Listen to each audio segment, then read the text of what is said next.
Hi ladies and gents, today I'm gonna tell you about how you can fix the problem taskbar icons not showing. So let's get right into the video.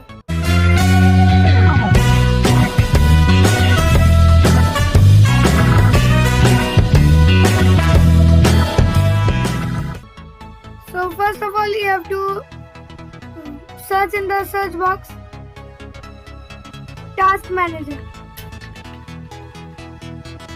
Then you have to just open Task Manager.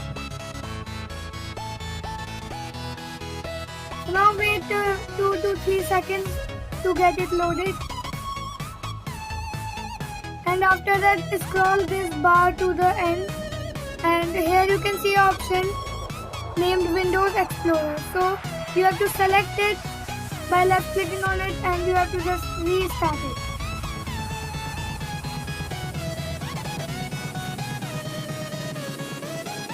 So after you restart, the taskbar icons will be loaded. Wait 2 to 3 seconds because they are loaded now.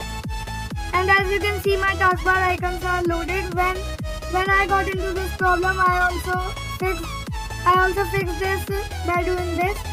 So you can also fix this. So if your problem is also fixed, so make sure to like and subscribe because this was amazing.